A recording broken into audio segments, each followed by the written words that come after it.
Welcome to the last class of accounting. And as happy as you are, take your happiness, multiply it by 10. It's my last class too.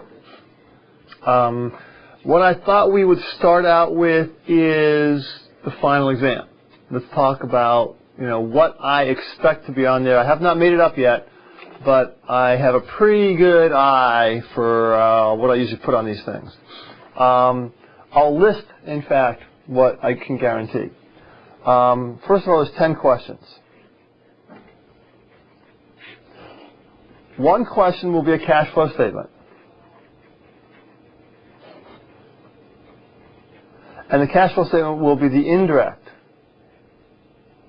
method, where you start with net income and add back and things like that. And the reason it's going to be indirect is because that's much, much easier to do than the direct method. So we did the direct method in class, but I will only expect you to do the indirect method, where you take net income, add things back, and you have 3 sections and all that stuff. So you can rest assured you're going to get that. Another thing that's a sure thing is a bond question. And the reason bond questions are so important, why? Because it includes both cash flow and present value, which in my opinion is the key to understanding financial accounting. So guaranteed you're going to get questions like these two. Then 3, 4, 5, 6, you're going to get questions similar to what you saw on the midterm. And those questions include things like cash flow related questions, which you saw that we've done in class, as well as accrual versus cash basis, the old error question where there's an error in inventory and then we ask you what happened on the balance sheet and income statement, the kinds of things you studied for on the midterm. And then 7 through 10, roughly, 3 or 4 questions are going to be managerial. Now, what can you expect to see in managerial? And, what you can expect, although I won't say directly, but what you can expect would be, one question has to do with break even. Break even is an easy question to create, it's an easy question to grade, it's a great question, right, from my perspective. You also will have some kind of a problem that's what I call managerial decision makings. It'll be a make or buy question, or those ones we do, which are, call this a Chapter 31 question, which include things like make or buy. It includes sunk cost and things like that. So you can expect to see something like that. I usually try to get some kind of a question on the final exam that has something to do with activity-based costing or in some way defined allocation. And activity-based costing is just a scheme for allocating fixed or overhead cost, which I think you know, but we'll just make sure you know that. So, hopefully that gives you a pretty good guide for how to study. Now, how do you study? And the answer is old exams. What I do every year is I take out last year's exam, and I change the name, I change the date, I change the numbers around, I add a wrinkle here, I subtract a wrinkle there, and voila, this year's exam forms in about 2 hours, right? So that's what you can expect to see. So I pull up last year's, year before that. I have maybe 12 or 14 questions that I ask. You're going to see 10 of them. So, if you conscientiously go through your midterm exams and some of the old finals, you should be good to go. Any questions about that? Does that make sense? So, we had some low grades in the midterm. And that surprised me, because it seems to me that if I'm telling you the kinds of questions I'm going to ask, I'm giving you the questions that I'm going to ask, and I give you the answers to the questions I'm going to ask, it should have been a little more straightforward for most people. But unfortunately, it can be tricky, and I recognize that as well. So that's why when I grade, I recognize that some people may have not done well in the first exam, but if you do well in the final exam, you do well in the course. So I don't care what you got in the midterm. If you do well in the final, you do well in the course. And it's as simple as that. Now, a lot of people were a little frustrated with me because I wouldn't say exactly what the letter grades were for the midterm exam. And that is done on purpose, because for most people, the midterm exam, if you did poorly, it's unlikely to count, because most people catch on to this stuff by the end of the semester, by the final exam. But let's go back and talk about that. If I were to give final grades based on the midterm marks, I hope that makes sense, right? So I have nothing else to look at, just the midterm, and I've given a final grade based on the midterm, what would have been an A? And the answer is probably about an 84 in that exam would have been an A, 85 maybe, right in there. What would have been a B? And the answer is a B would have been probably a 57 or a 58. And a C would have been anything below that. Again, based on that exam alone. However, I didn't have to do that, right? Because we had a number of grades that were below 58. And I expect every one of those grades to be a B by the time the final's finished. So, you know, some people get frustrated because I'm a little loose about my description of grading. And the reason I am loose is because I'm trying to give you as I've told classes in the past, you want 90s an A, 80s a B, 70s a C, and we can make this very easy, you know, I'll do it that way. But I think it's in everyone's best interest to basically trust me, and it's worked very well in the past. So, you know, that's what I'm asking. Any questions about grading? Again, does that make sense? I mean, in this particular class, because we dropped, or we got dropped from having 2 classes in essence because of the snow days, we pulled out one of the projects. And so I've gotten frantic emails, what's going to happen to my 10 points? And the answer is, well, I'm just going to redistribute it to whatever you did well. Whatever you did best gets those 10 points. I'm going to try to give you the best grade I can give you. Now, let me take it a step further and tell you my philosophy on grading in general.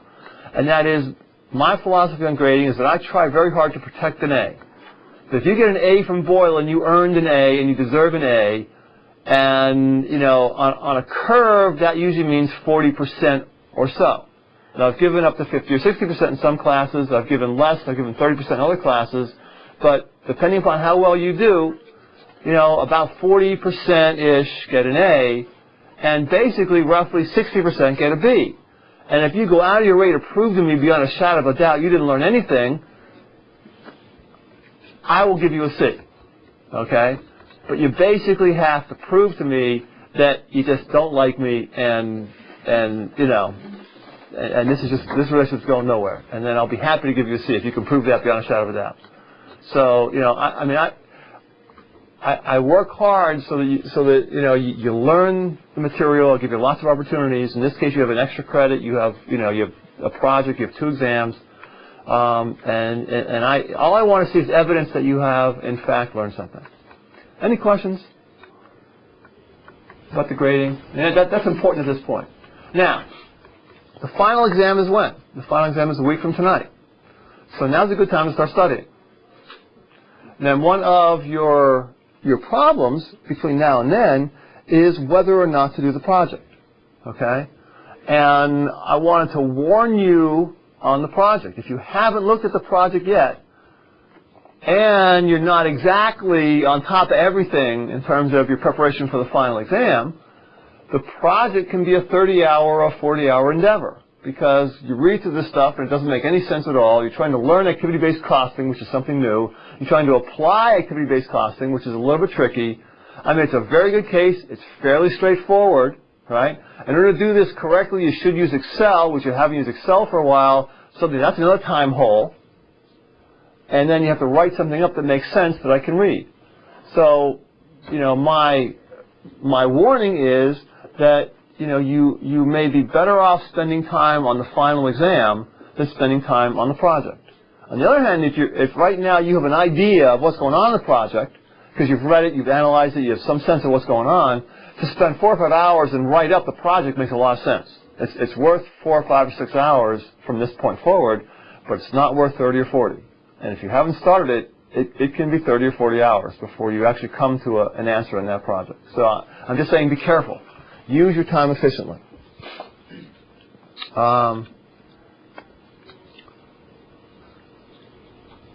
Let's see if I can think of anything else we need. Anything else of an administrative nature do we need to talk about?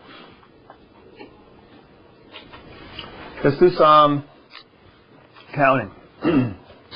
First thing I want to remind you of is the things we started talking about last time. One of which is to understand the difference between absorption, costing, versus direct costing. So that's question number one. What is absorption costing? How does it compare to direct costing? Does that question make sense? Renee, what's the difference between these two crummy costing methods? Does that ring a bell? Nothing wrong with it? Chelsea? Does that ring a bell? Absorption is allocating the cost based on the time, whereas direct is loading into each product your direct costs and your indirect costs. Okay, not exactly. Okay. Can we get a better guess here? Absorption costing includes all the overhead when you're doing it to each of the units you're making, and direct costing is just your direct labor, your direct materials costs. Okay, so that's exactly right. Absorption costing is you include the variable cost plus all the fixed costs. And again, the fixed costs now we're calling overhead. And absorption costing must be done for GAAP. And it refers to inventory valuation in general. So, again, go back to the midterm exam, we're talking about LIFO, FIFO, and weighted average. And these three methods have to be applied on an absorption basis for GAAP purposes, which means the way we value inventory, again, given that we produce our inventory, must include both variable and all fixed costs. And GAAP means we're reporting it to outside entities. For managerial accounting, which we do not report to anybody, we can do anything we want. And so most firms use what we call direct costing. And direct costing is where we do not include fixed overhead. Right? That's not included. It only includes direct costs or variable costs.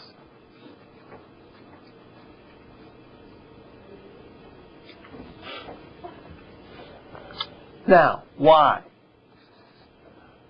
Why does the firm use direct costing for their internal statements when they could just use, they're forced to produce the absorption, the GAAP statements anyway. Why don't they just use GAAP statements to make their decisions? Does that make sense? Why do they go through the bother of converting the basic database into a direct costing format? Right? Because the allocation of fixed overhead is somewhat difficult to determine. Okay, so what has to do with allocation? It's arbitrary to some extent. Agreed. What's another reason? And I agree with what you said, certainly not wrong. What's the firm truly trying to get a look at? They're trying to look at the individual costs. They're probably assuming the overhead's going to be there either way, for the most part. Okay, the individual or extra cost is what firms are trying to get a handle on. Now, to an economist, they're called what? Marginal cost. So the extra cost or marginal cost, or the cost to produce one extra unit, is critical to decision making. That was the Chapter 32 stuff Chapter 31 information, where, management at the margin. And so if you're trying to get a look at the extra cost of production, since the fixed costs remain fixed no matter what production is, you are looking at just the variable cost to produce that item. Because if fixed costs stay fixed, they don't change with output. So a direct cost, by definition, is something that changes with output. And fixed costs, by definition, right, the lease of the building. The lease of the building doesn't go up as we produce more units. It doesn't go down as we produce less units. It's a fixed cost and part of overhead. And hence, that we would not include in our estimates of the extra cost, the marginal cost. Does that make sense? Okay. So, that I think is important for you to understand, that firms will use direct costing, not because they're required to by any rules and regulations of the IRS or anything like that. In fact, the IRS and all the stockholders never see these statements. Stockholders in the IRS only sees these statements, the GAAP statements. The internal statements are done just so we can make better decisions. Questions? Okay. So that was, a quick review from last time. The second thing I want to do, I want to direct your attention to where we, I think, ended last time, which was 35, chapter 35. We were talking about cost allocation. We were at example 2, which in my notes is 35-3. Could be different in yours depending on how things paginated.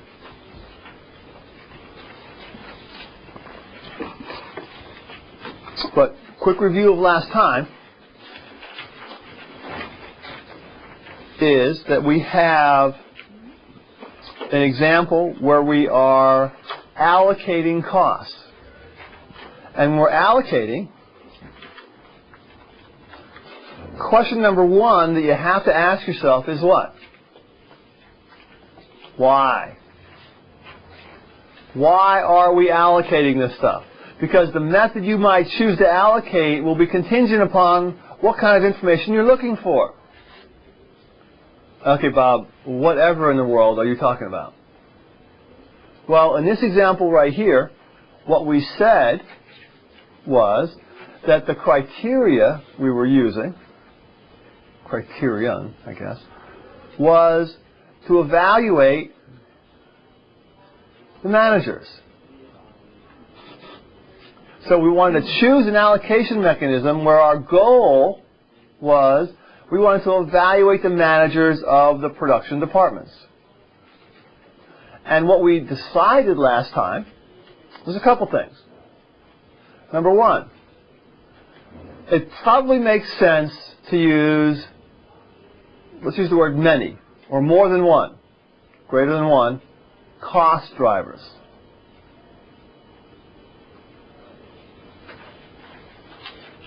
So you want to use greater than 1, 2, 3, 4, whatever makes sense, more than one cost drivers. Now what that requires then, right, is that you create what are called cost pools. And in this particular example, the 2 cost pools were what?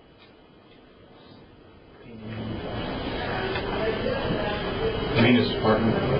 So what are the 2 cost pools in the examples I'm talking about right now? Again, I'm on page 35-3. The example we did last class. Painting and manufacturing. Nope, they're not the cost pools.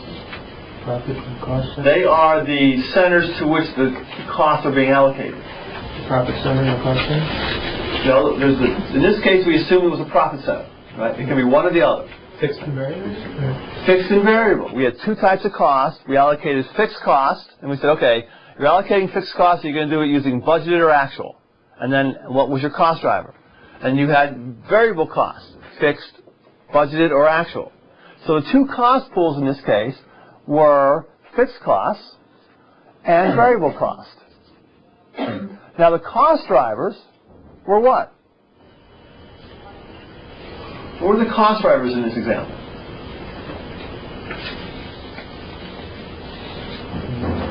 Hours. Okay, one cost driver was budgeted hours.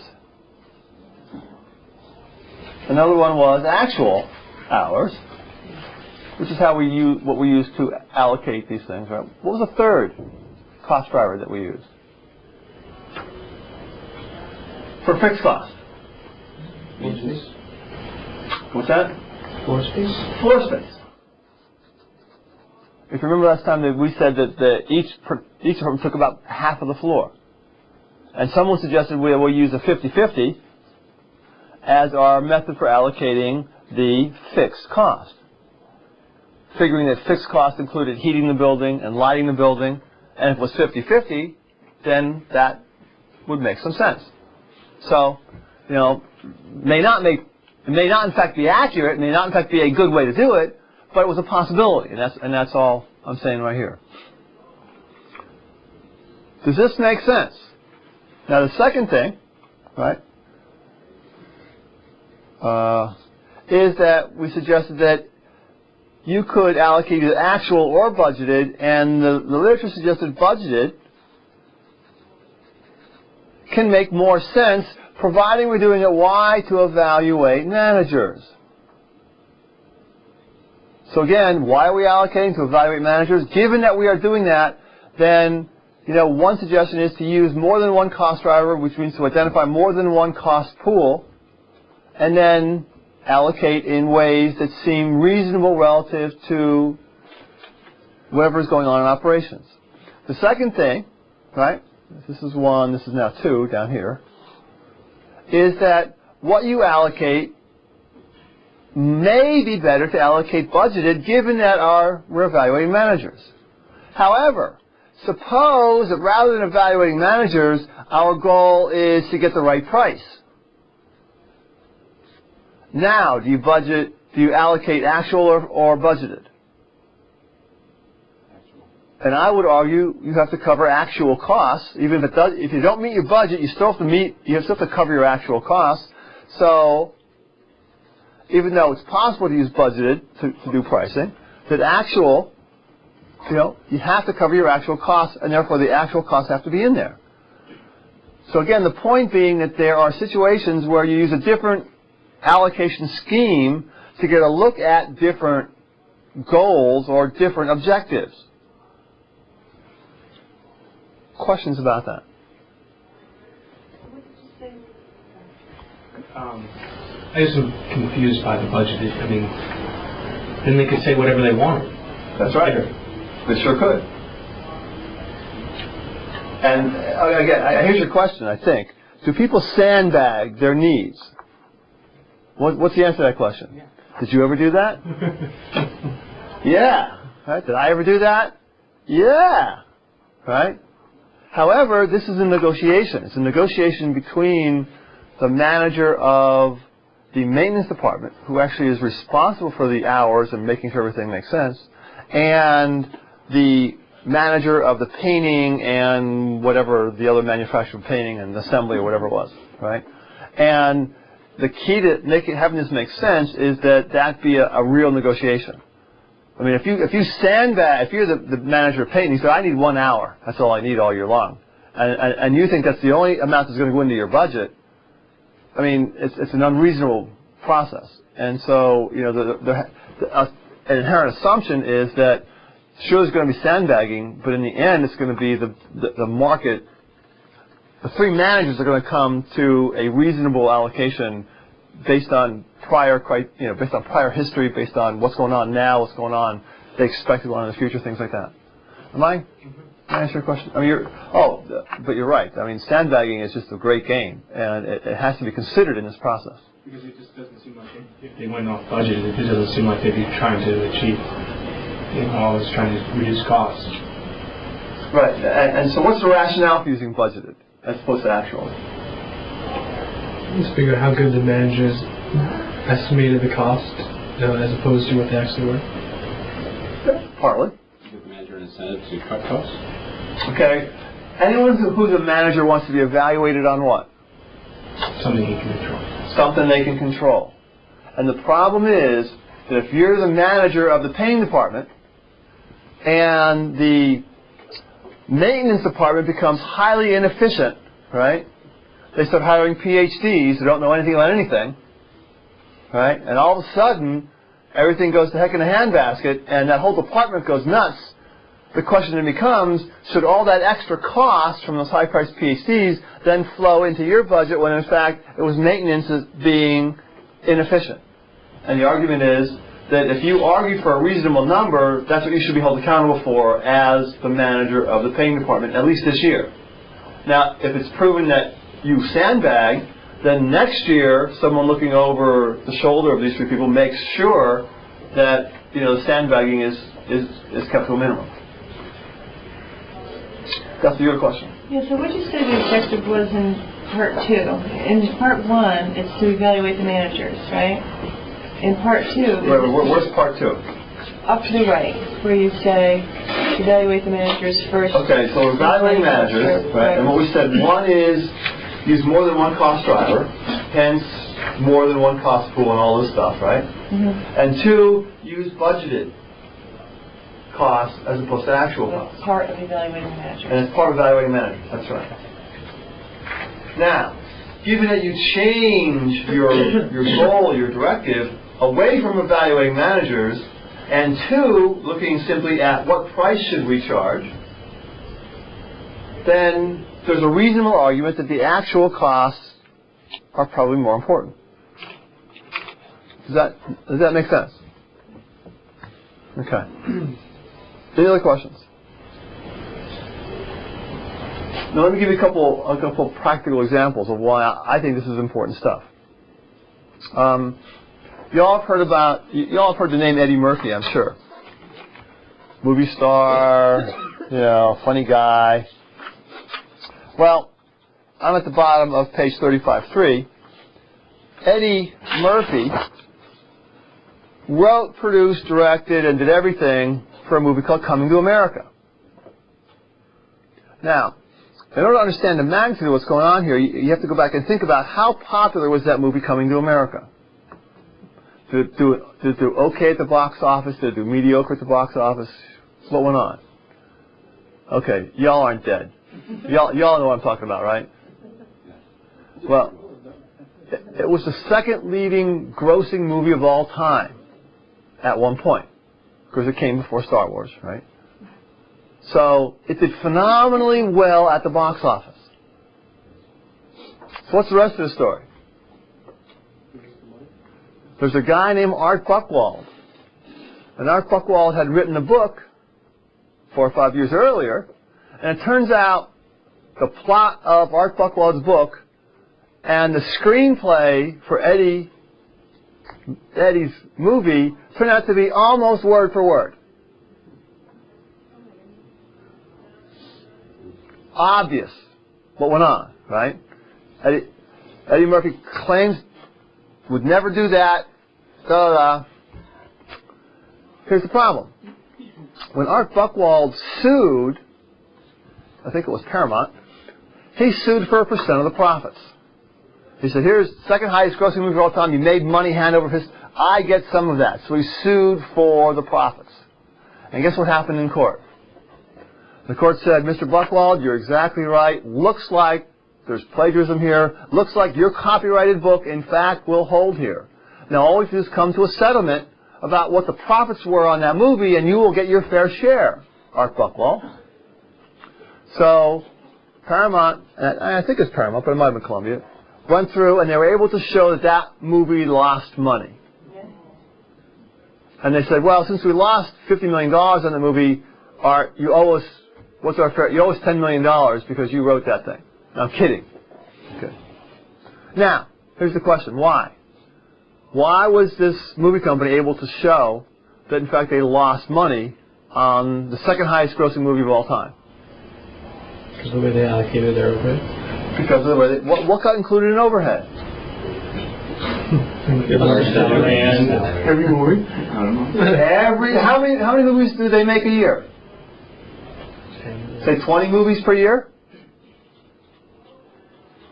How many movies do well? 3 movies? Now, what happens to these 17 movies that were total craphead movies? Right? They become what? Part of overhead. That's right. So all those movies that didn't make money became part of overhead. Now, what did you do to the overhead? You allocated it to what? To 3 movies that made money. Right? And you get to allocate it what way? Whatever you want, right? So if this movie, Coming to America, we'll just give it the big C right here, happened to make big bucks, how much of the allocation went to Coming to America, do you think, under this situation? Huge bucks got allocated to it, that's right, because allocations based on sales dollars have been used many times in the past, and so what happened was this movie got allocated a huge amount of cost and ended up with a net loss for that particular movie. Absolutely ludicrous. However, a very good lesson for anyone in this room, because you have to understand a little bit about accounting to understand how the game is played, to understand what you need to do from your perspective to guard against getting absolutely reamed by a company like that. Now, Forrest Gump. Who was the guy who played Forrest Gump? Tom Hanks, evidently one of the smarter individuals in Hollywood, was about to do Forrest Gump. And Hanks signed for a very low fixed fee, which for him was a couple $1 million. But then he argued for what? An incentive, right? And what kind of incentive did he argue for? A percent of what? Sales. He wanted a very small percent, say 2%, right, of revenues, rather than a large percent of profits, right? And after a very short period of time, he was looking at $30 or $40 million, right? Because he had written a reasonable contract, he knew a little bit about the game, the accounting game, and was in fact able to negotiate. He had some star power then, was able to negotiate contracts that made sense. Again, that seems like a very simple lesson, but it happens. And the whole point of this is what? That accounting affects behavior. Accounting affects incentive structures, and you need to think through what the incentive structures are in order for this stuff to make sense. Questions about that? Okay, let's do another one of those, kind of thinking through. I am moving to where? In the notes. So we're talking about incentive structures. In the notes, I am on page 38-5. So I'm jumping around a little bit today.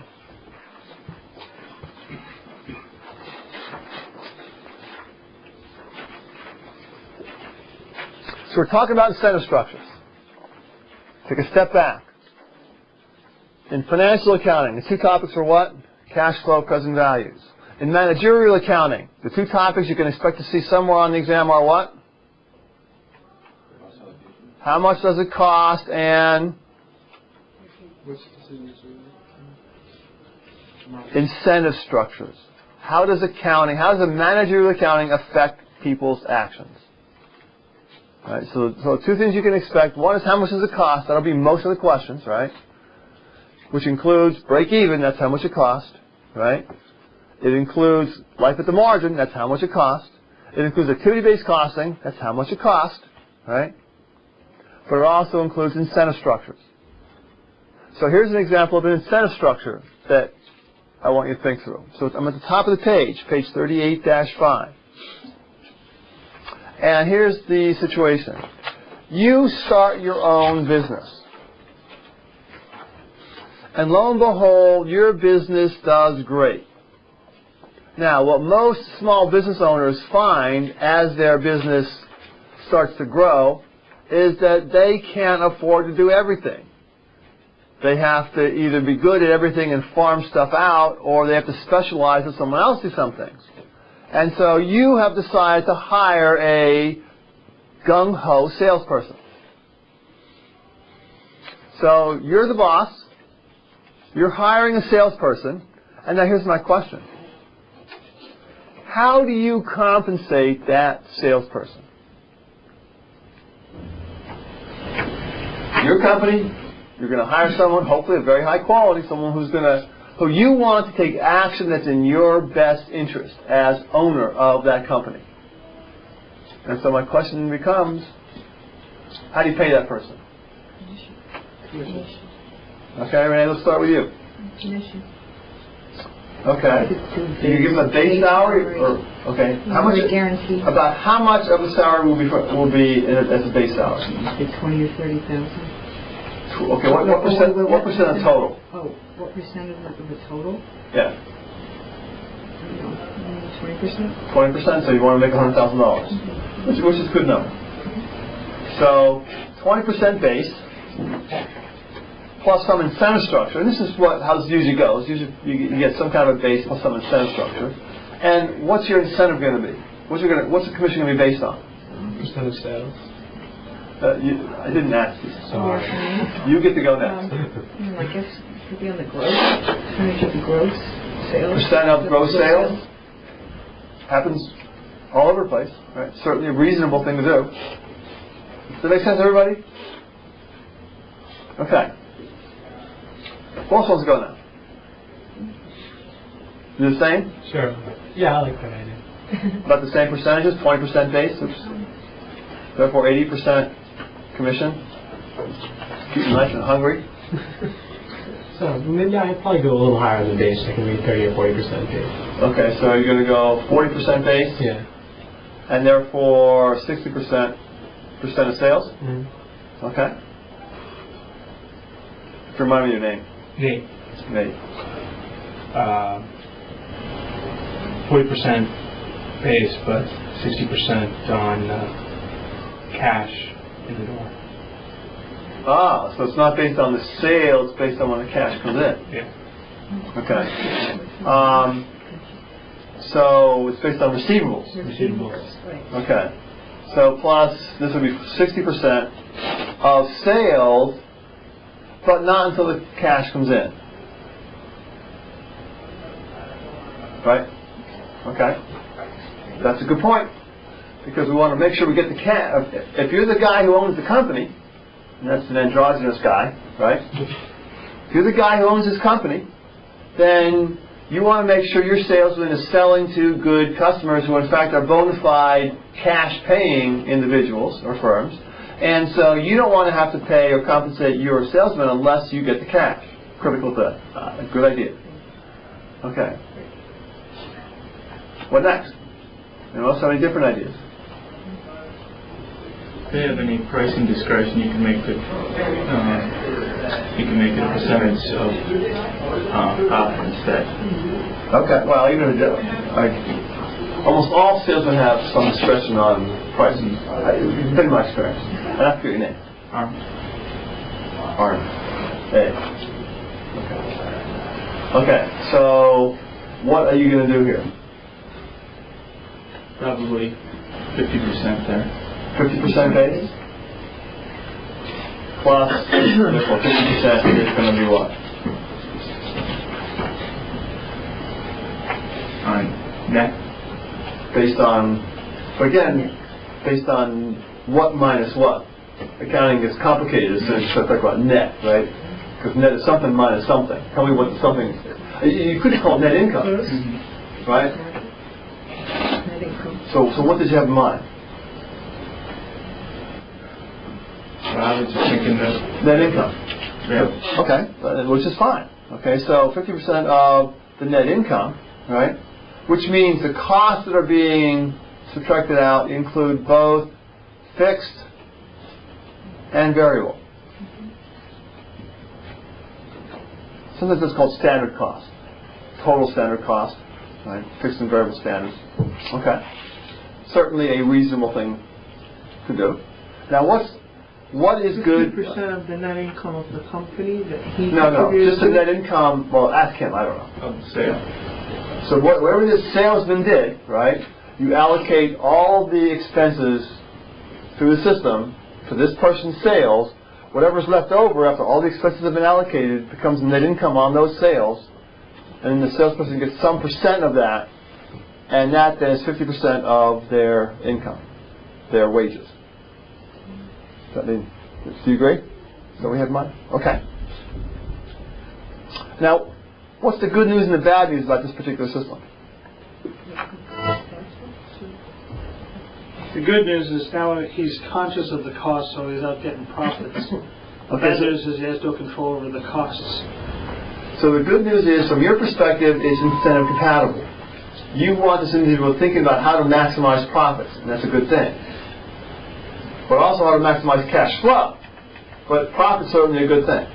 The bad news is, if you're the salesman, you have all these costs floating into this thing. What's the other bad news? Think of competitive intelligence here. You can only price the market price. If you only price at the market price, but think about competitive advantage here. What information here is of a competitive advantage? How much it costs to make it. How much does it cost to make it, right? And what happens here is, if your salesperson is going to be evaluated and fixed and variable costs are going to be subtracted, then that individual has the right to know how the fixed costs are calculated and how variable costs are calculated. Does that make sense to everybody? Now, from a competitive intelligence perspective, where's the magic? The magic comes in, what's the fixed cost portion of that firm's product? That's where the magic is. And so, again, if you're not following this yet, here's the scenario.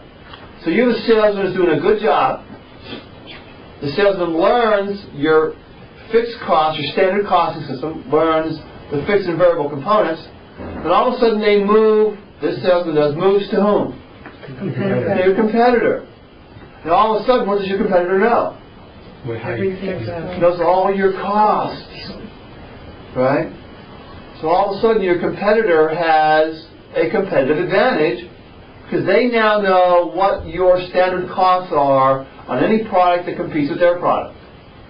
Assuming that this salesman, in fact, sold that product. Does that make sense to everybody? Now, that may or may not be a problem, but it's a consideration. Right? Because that information may or may not be of a hugely proprietary nature. But it's certainly something you have to think about from a strategic or a competitive intelligence perspective. Sonia? Depending on what your company's doing, if they're all doing the same thing, and if it's a small company, you can do something related to the earnings of the company, and that's something you report anyway, and it has in it the cost elements and the expenses. Okay, you get to make up anything you want. Go ahead. What's yours? A percent base, maybe 40, more than 40, maybe 50, 60%. Give me a number. 50. 50, okay. That'll still be my idea going on this page. And now you're going to have an incentive structure based on the corporation. Yeah. Okay. So you're going to have a they're all doing the same thing. A firm do earnings per incentive structure based on what? Based on the company's earnings. Net income. Okay. Is that the only way? You can do, I don't really know all the details, but maybe do stock options or something. Well, that would be based on how the firm's doing, right? Okay. You can have any an individual incentive. Individual incentive. In other words, what's happening here is, if the firm does well in aggregate, then you do well as a salesperson. Right? Not a bad thing, because every salesperson should want the firm to do well. And you want to use some incentive structure that in fact will encourage that salesperson that if they uncover a sale that's maybe not their sale, that they then communicate to everyone else at the company that we have an opportunity here, we're working together, and the company does better, right? So even if this individual salesman has to take some of his or her time to help the rest of the company, that then comes back to them in the form of higher compensation because the firm did better. Right? Okay. I agree with that. That's certainly a good idea. So is that the only compensation you're going to use? The only incentive? So therefore we put 50% here? You could maybe get fancier. You could do something like, if you split up the group into regions or something, you can do percent out of your region sales. But it's still a group thing. Or firm thing. So you can get fancy. Okay. How about any individual incentive? You could do another percent sales or percent on that. Okay, so we have 50% base. We have some percent based on how the firm does. What percent do you want that? Some individual. 25, just pick numbers. Sure. Put words in your mouth. Numbers in your mouth. 25% here. 25% here. And individuals based on what? Percent sales. Sales. Okay. That's a good idea, right?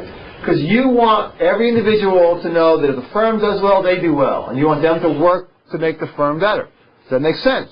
Unquestionably. What's the problem with the top part? That when the firm does better, I do better. Firm does poorly, salesperson. Okay, one is, yeah, when things go up, it's very good. When things go down, it's horrid, right? No incentive for the sales. No incentive for The problem is what we call a free rider problem. And the free rider problem is that you as a salesman recognize that if you go out and bust your tail and you do the best you can possibly do, how much do corporate profits go up? An insignificant amount, right? And so if you just sit back on your horse and roam around your country estate and let those other salesmen go out and bust their tail, then you get to have all the fun, right? And you still get a % of corporate profits as your incentive structure.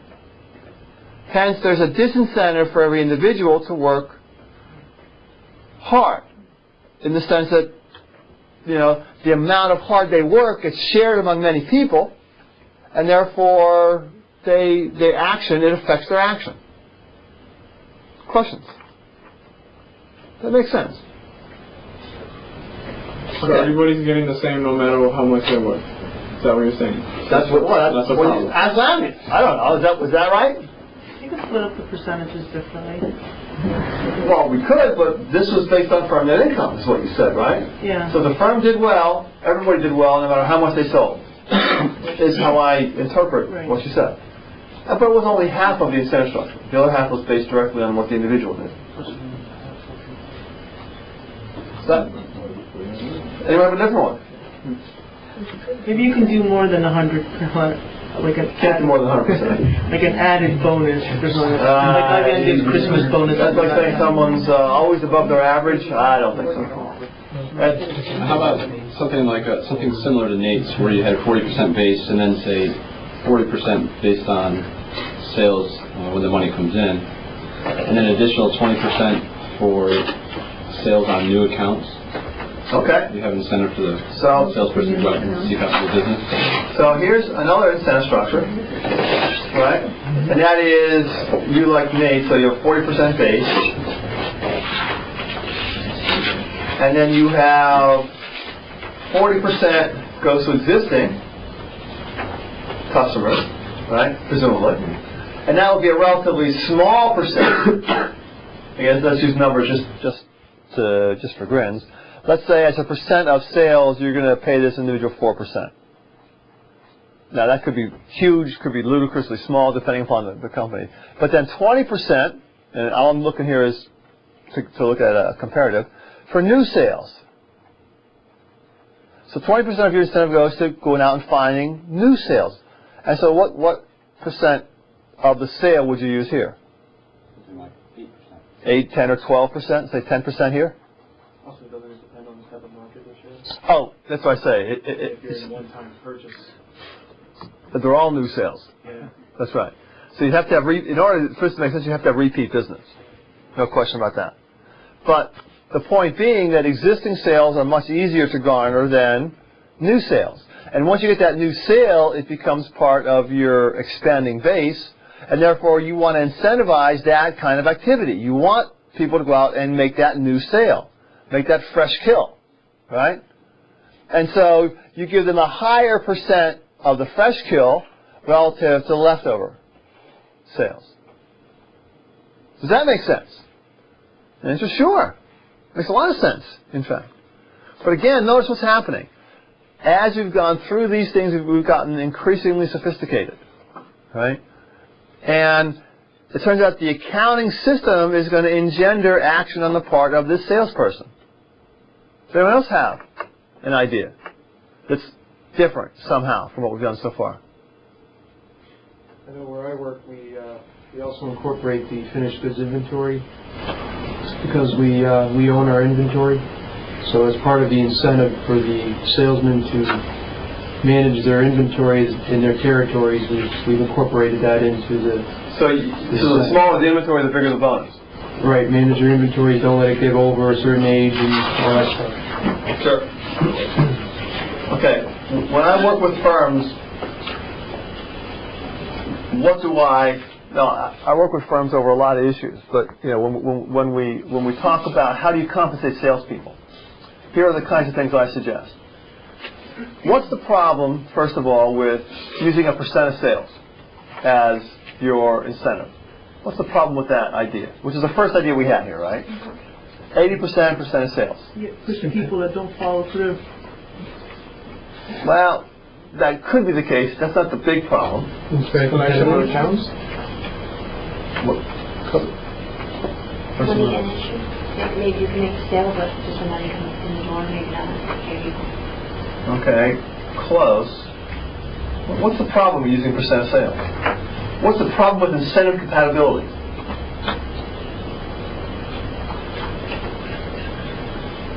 Here's what happens with virtually every company. You use percent of sales, and what happens is that salesman, now you have to understand a little bit about salesman mentality.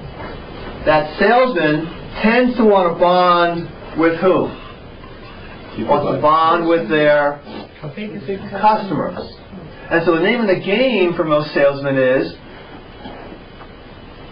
I'm going to get you the best price I can, and those guys in home office we'll get them to give us the best price for you we possibly can.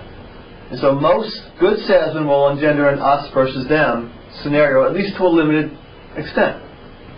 Now, what generally happens then is that salesman then is working to do what to the price? Working to lower the price. Now remember, the salesman gets compensated on gross sales. So if they lower the price a little bit, gross sales goes down a little bit in terms of total dollars, but not very much. But if you lower the price a little bit, what can happen to profits? Profits can go down a whole lot, right? And so the problem with that incentive is that what salesmen do is they will be willing to lower the price to be able to get the sale. Because the most important thing to the salesman is to get the sale. In other words, they're trying to maximize revenues. If you own the firm, what are you trying to do? Trying to maximize profits, right?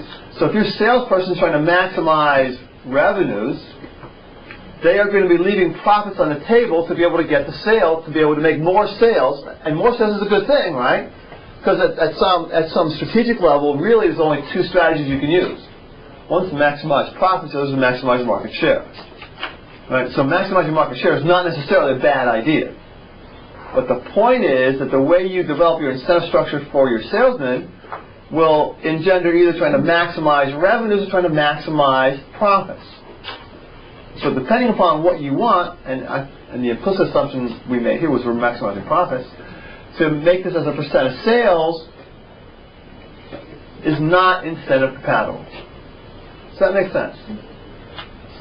Okay.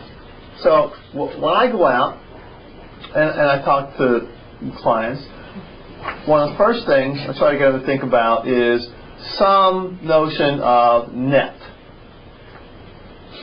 In other words, not gross sales, but some net. Make the incentive based on some net amount. You can put me in the bottom right if you want, guys. And we talked about net income, right? But net income means you have to allocate all of the overhead down to this level. And so my usual suggestion is to allocate variable costs. Now, sales minus variable cost is called what? Cost of goods sold. Contribution margin. So what I kind of like is having something based on the contribution margin. Now, why do I like that? Because most people in an industry pretty much know what the direct cost is of all their competitors. They know what the raw material prices are because everyone buys the raw materials, right? So everyone pretty much knows what the direct costs are of production. And so, the magic comes in what kind of machinery you use, what's the technology, and that's all part of the overhead. And so, one, we use a net, and if it's significant contribution margin. The second thing I try to get them thinking about is cash flow. So, no one gets a penny of commission until when? Until the cash comes in the door. Now, not all firms like that, right? And for good reason. What's the problem with that? you're a long cycle business, then that's hard to do. If you're a long cycle business, it can be difficult. That's right.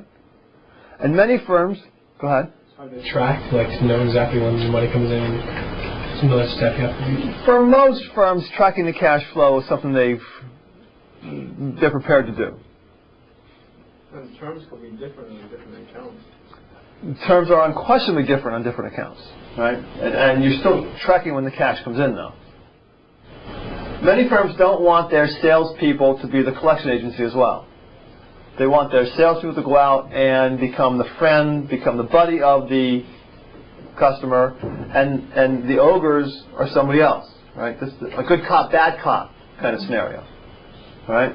So, you know, I mean, I like the idea of the salesperson just kind of helping along the cash collection process, not necessarily being the person in charge of it, but if the salesman doesn't get paid till the cash comes in, all of a sudden when they're on a sales call and they're having dinner or playing golf, they can rib the customer about how come they're not making the cash payments, because Lord knows my son has to go to college one of these days. You can do that in a good-natured way without becoming an ogre, and I think it's incentive compatible. Anyway, so 1, contribution margin, so use some kind of a net. 2, make it based on cash flow. 3, I think we should have some incentive for the individual, INDIVIU, and some team incentive, somehow defined based on however the company wants to do it. Because I think it's important that if we do well, I do well. But it also has to be important that if you as an individual do well, then you do well. So I think both of those things are important. So all of a sudden we're coming to a reasonably complex kind of a system. But those are the 3 things that I think make sense, you know, in terms of trying to get the incentive structure to make sense for any salesman that you might hire. Questions? Okay. Now, just so you know what's coming, at the beginning of the second half of this class, which is going to come in about half hour or so, I'm going to start with activity-based costing in the second half of the class. And then from there I'm going to go to Camelback Communications. And I'm going to try to link activity-based costing and Camelback Communications to doing the project, should you decide to do the project. So I'm going to do those 2 things in the second half of today's class, and I'm going to do a few other things right now before we have our break. So, you know, just so you know what's coming. Okay. In the notes, I'm going to move to page 37-1, and we're going to start talking about a standard costing system.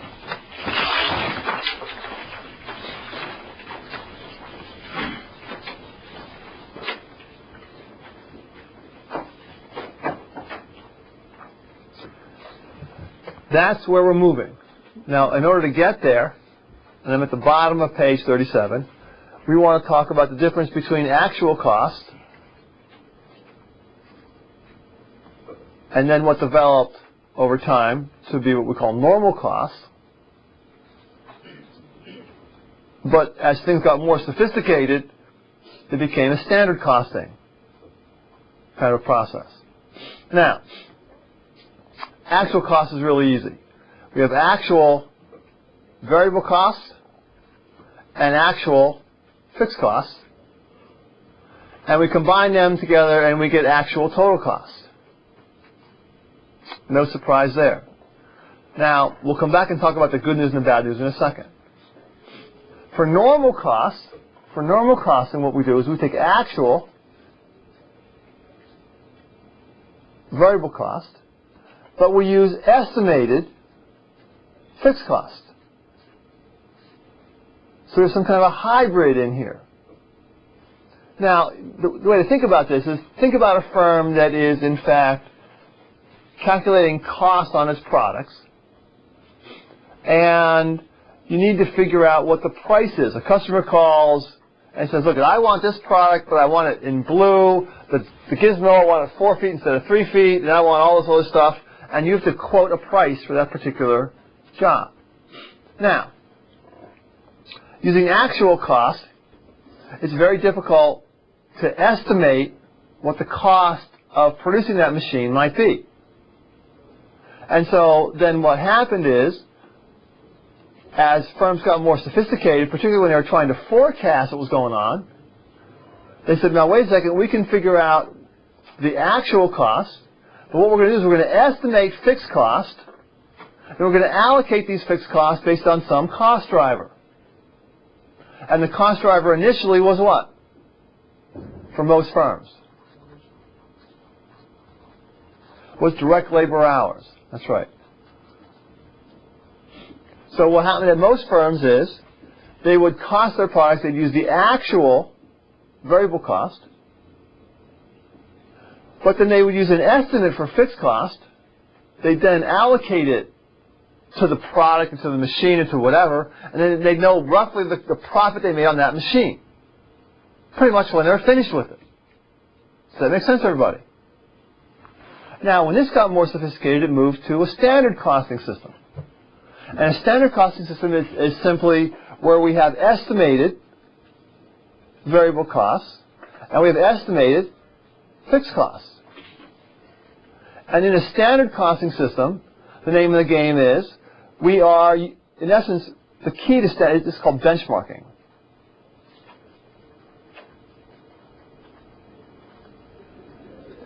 And so what the firm is doing is the firm is making its best guess as to what the variable cost should be for a product, making its best guess for what the fixed cost should be for a product.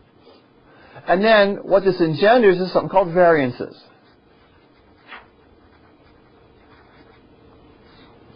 Now, what's a variance?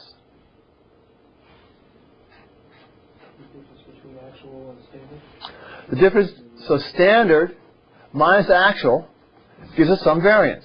That's exactly right. And so, after the fact, we compare what we thought it should have cost us, which is our standards, to what it actually cost us, and then we decide whether there's some problem in our production. Right? In other words, are we as efficient as we should? If the actual cost was higher than the standard, the question is why? Why did that happen? Now, let's go back and review these three things. The most accurate method of actual, normal, and standard is what? The most accurate is the actual method in real time. But the problem is, even though it's more accurate, it is much less timely. Because we don't know what our actual fixed costs are until when? It's the end of the year, right? We don't know what fixed costs were until the end of the quarter, the end of the year, something like that. Now, things got a little more timely when we went to normal costing, because once we figured out what our variable costs were, which we can do in real time, we arbitrarily somehow allocate overhead, the fixed costs, and so we can figure out what this item costs us as we finish that product. So we sacrifice a little bit of accuracy for a lot of saved time in terms of our costing. We move from there to a standard costing methodology, and all of a sudden we have something where we can forecast what it's going to cost us in the future. We can forecast, because we've already estimated variable cost, we've already estimated fixed cost, we can then forecast, so the accuracy is presumably the least accurate of the three, but it's much more timely because we can forecast now what it's going to cost us to produce something in June. Does that make sense to everybody? Okay. So that's kind of the progression of where standard costing came from. But now what we want to do is we want to go and talk a little bit about how do we actually calculate these standard costs, how do we calculate the variances, and how do we use the information contained in that kind of a report. And I am moving to page 37-2. 37-2 at the bottom of the page, we're looking at an example. And the example, let me put it on. If you'd zero in on this if you can. Now everyone should have this, so you don't have to read it off the screen. I will simply, look at that, isn't that great?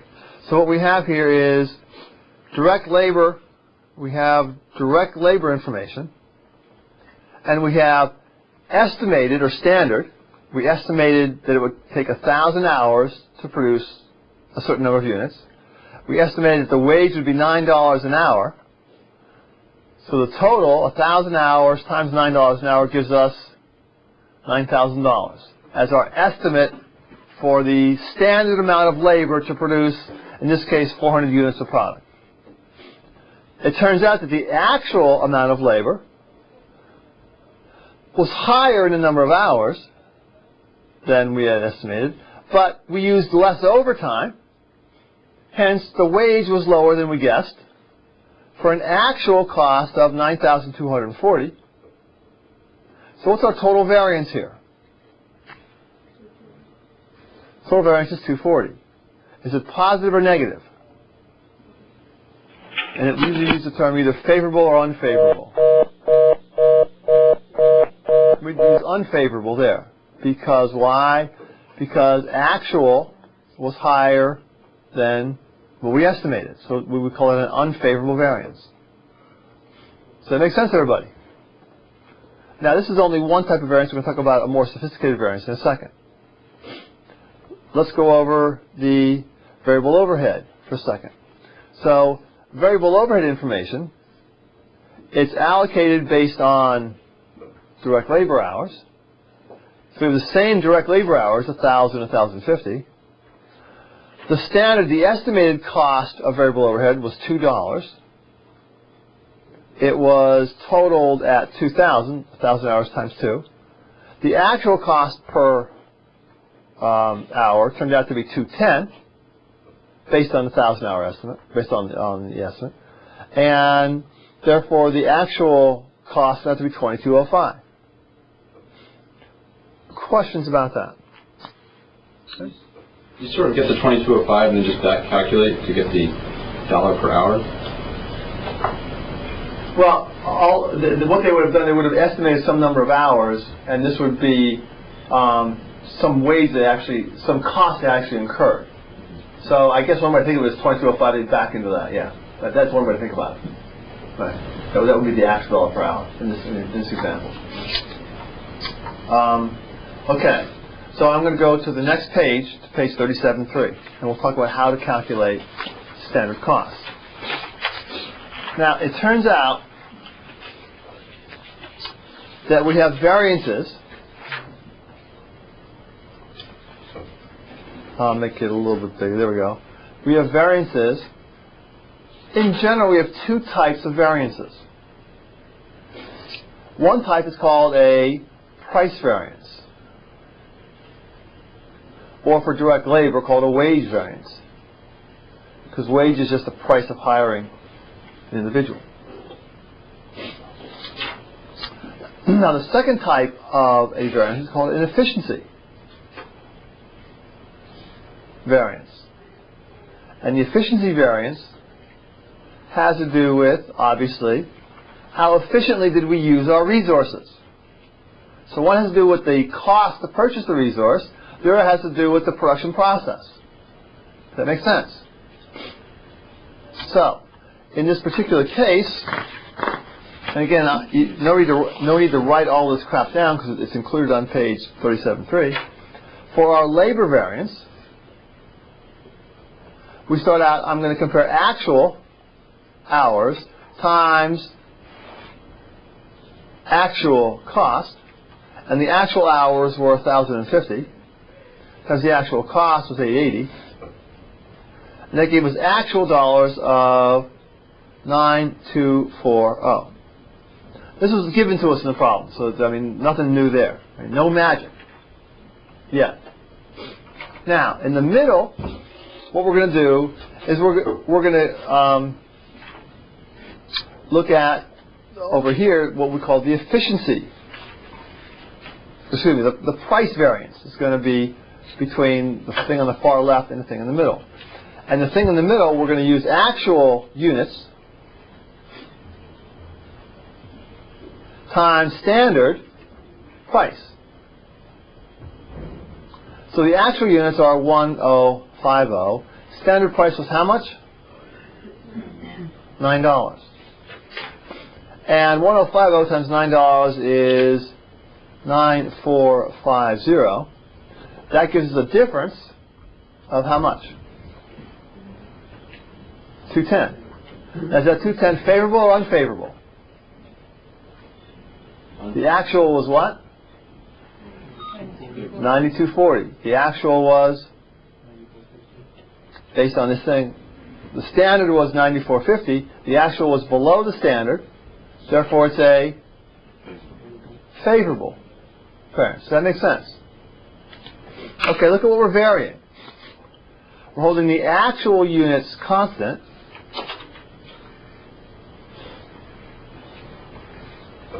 And what are we varying? We're varying the price. So in essence, we're comparing the price that we actually paid to the price that we expected to pay. So this difference in price then gives us what we call a price variance.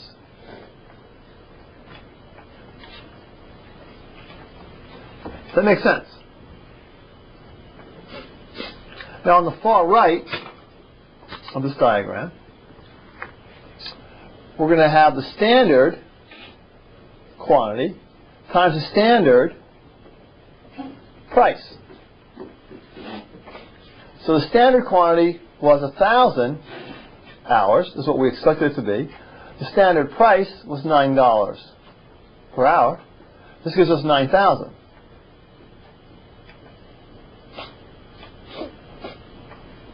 Now we compare the middle to the end,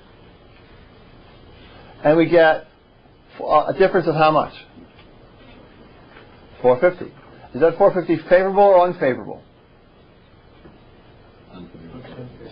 It's unfavorable because our standard times standards, our more standard cost figure is less than the thing that resembles actual. And so this is an unfavorable variance. Now, let's go back and make sure we understand what's going on. Now what we're doing is we're holding cost the same, and what are we varying? We're varying units. And units are a measure of what? Efficiency.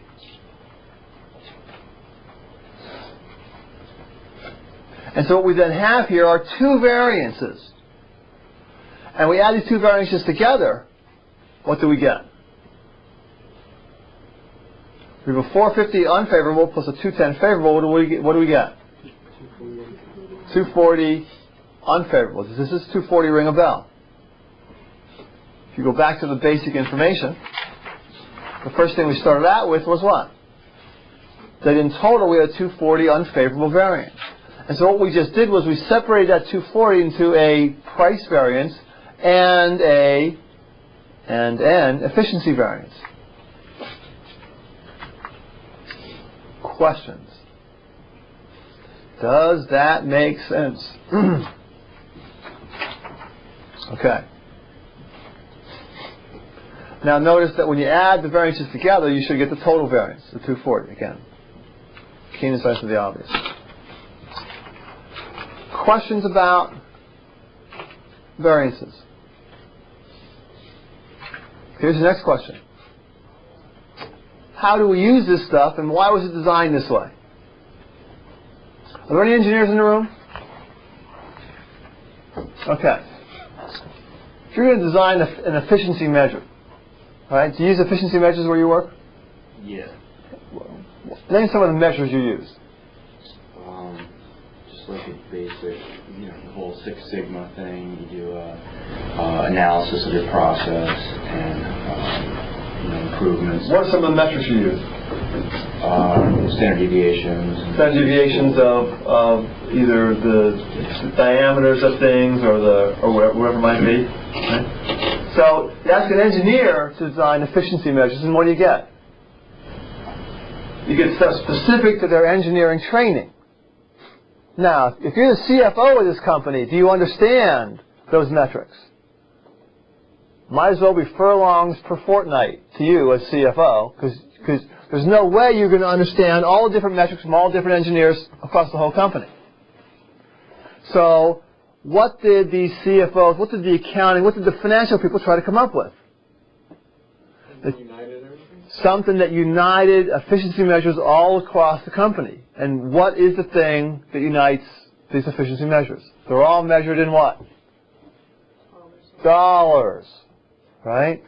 So the beauty and the bane, right, but the beauty of a standard costing system that generates variances is that the variances, the differences, are generated in dollars.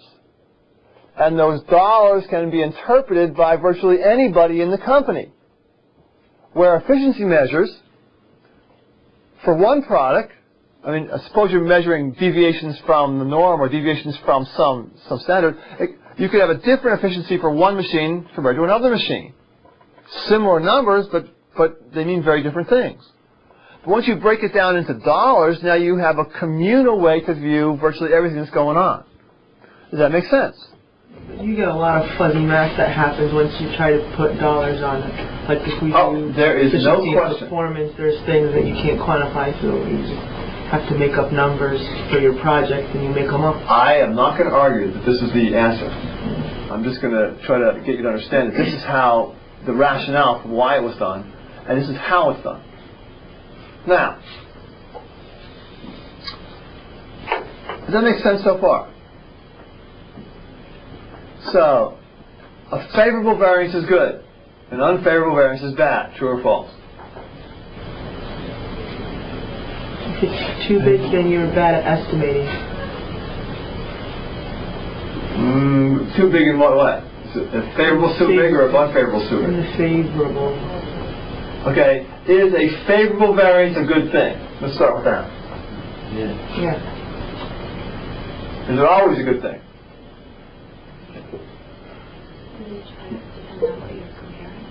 No, talking about units sold. All the certain units. Okay. Is this a good thing? Yeah, that's what you estimated you were going to. That is Not always. The answer is not always. Right? Now what's an example where a favorable variance might be bad news? Suppose you're buying materials. Now if you have a favorable price variance, what did you do? Negotiated lower prices. You negotiated a lower price, right? Now why might that be really bad news to the company in question? That's favorable. No, not if you're buying it at a lower price. Did you already make your margin? Less quality. So what can happen here is that if we measure the materials, right, we could have a favorable price variance, but the reason the price variance is favorable is because the quality came down. And that lack of quality is then going to turn out down the road in the production process with a higher number of errors or a higher number of rejects. And so the whole idea behind a variance system is that you expect something to happen. And this favorable or unfavorable thing is simply a deviation from what you expected. Now the way it's usually used is you put tolerances in on both sides based on the standard deviations or intuition or whatever. And then any time the system has a variance that goes beyond the bounds, then the system flags that particular variance and sends a report to management saying, come investigate this. The report doesn't say, this is bad, right? All it says is, this is different than you expected. Things that are different than you expected could be good, could be bad, but in any case, it's worth investigating. So what most people do is, I mean, a firm like GM or something like that might have 25, 30,000 variances. But the daily report only, or the monthly report only includes those variances that are outside the bounds of what was considered reasonable, and therefore the error report only includes, right, the flagged variances. And therefore management then goes and investigates why the discrepancy might have happened. Questions? Let's take a 10-minute break. We'll try to come back here at 8 o'clock. See you in 10, 9, 8, or so.